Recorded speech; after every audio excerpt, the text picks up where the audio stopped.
Okay, magandang araw po sa lahat. So, may natanggap na naman ako from GRS. Galing Valenzuela. Ito ay galing kay Sir Bernard.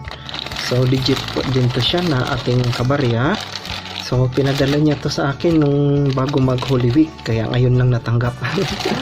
So, pagkakalam ko, meron ditong 1 peso na 2005. Also, yung Aguinaldo na commemorative coin. And we'll see. Bubuksan natin.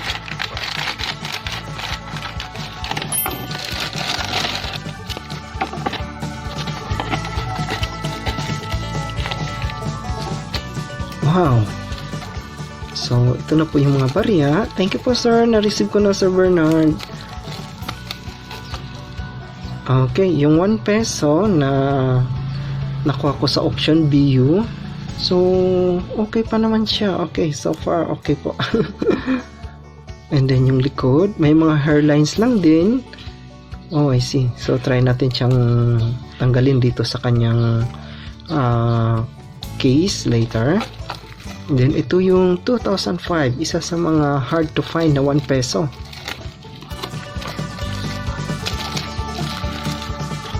Okay, so may mga butas na rin siya. Kung mapapansin nyo, ayan, medyo hindi na ganun kaganda yung condition, pero kita pa naman yung details na 2005 siya.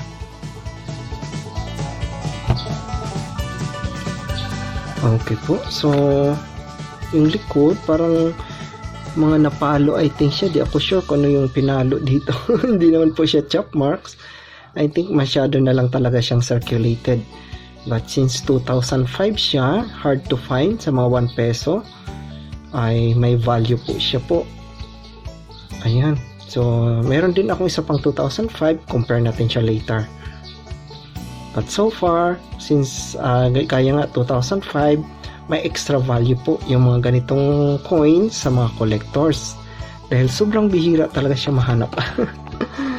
At ito yung kaniyang BU na Emilio Aguinaldo. Mura na ko to siya nakuha sa auction. So, most likely, paparapol ko lang din po siya sa murang halaga. Akala ko talaga proof to siya. Kasi parang proof yung likod niya. So, hindi, sa according kay sir, hindi naman daw po ito proof, BU lang. So, we'll see, titingnan natin. Okay po, so i-try nating i-compare yung coin ni sir na BU. Okay, ito po yung BU niya na coin. So far, maganda naman po talaga siya. So, kita nyo, at sa likod niya rin, may mga hairlines lang po talaga. Pero kung i-compare ko siya sa BU ko, iba kasi yung BU ko. Yan po, sobrang shiny itong isa ko. Talagang sobrang kong mag-reflect. Hindi naman siya proof, pero BU talaga siya. And then yung isa ko pang BU na may mint luster, matte finish. Ito naman po siya ay matte finish. Try nating huwag lang nating hawakan. Okay, so yan yung kaibahan nila. Kaya medyo duda talaga ako dito sa natanggap kong bago, kung proof talaga siya, kasi hindi siya pasok sa matte finish. Ayan. And then lalo na sa BU ko talaga na parang sobrang kintab. Okay. So nasa collector na rin yun kung ano yung gusto niya.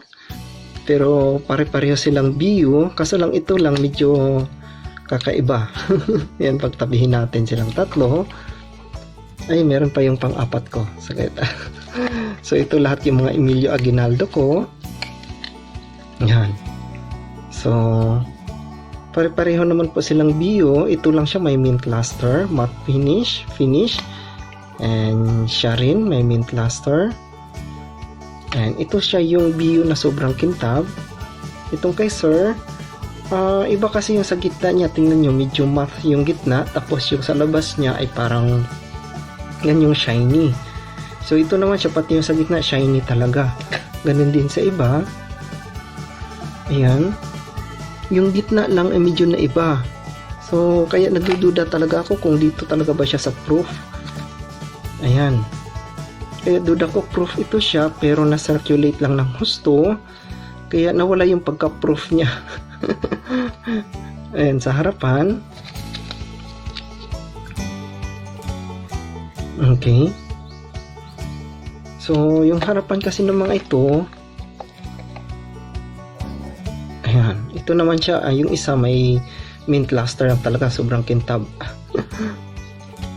Ayan sila.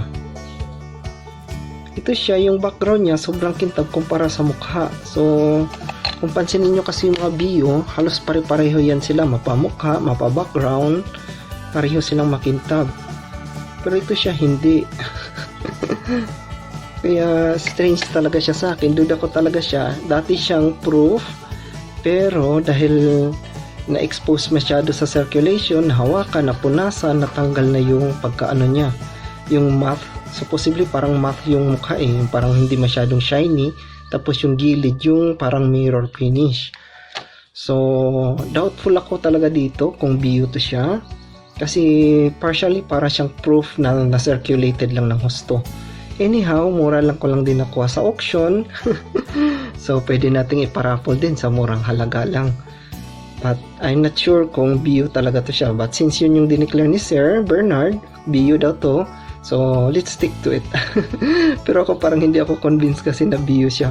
Parang dati siyang proof na circulated, which is much better, pero it's okay.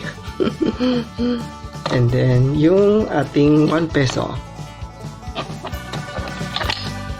Okay, so ito yung natanggap kong 1 peso ni Sir. Isa sa mga hard to find sa mga 1 peso ngayon na nasa circulation. Nasa circulation pa to siya.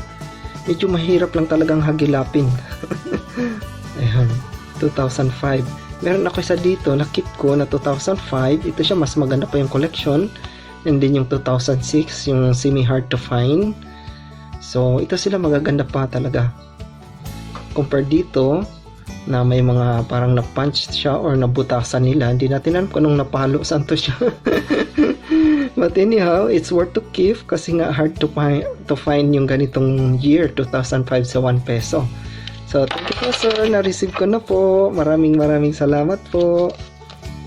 So, siguro isama ko na lang din siya dito sa mga 1 peso ko na tinatago. Nadagdagan na naman yung 2005. So, thank you po sir. Ayan.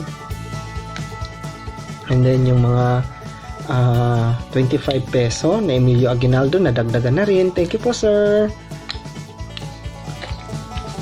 Hanapan ko na lang siya ng bagong casing. Wala kasi siyang casing, naka ano lang siya dito sa cardboard na cup na case niya. Ayan. Okay, so thank you po sir, nadagdagan na naman yung mga Emilio Aguinaldo, first president sa Pinas. Ayan po, ito talaga siya, may mint luster. Ito naman siya, parang salamin talaga yung kintab. Okay, so kaya parang salamin din to yung bagong dating, medyo circulated nga lang, kaya parang duda talaga ako sa kanya.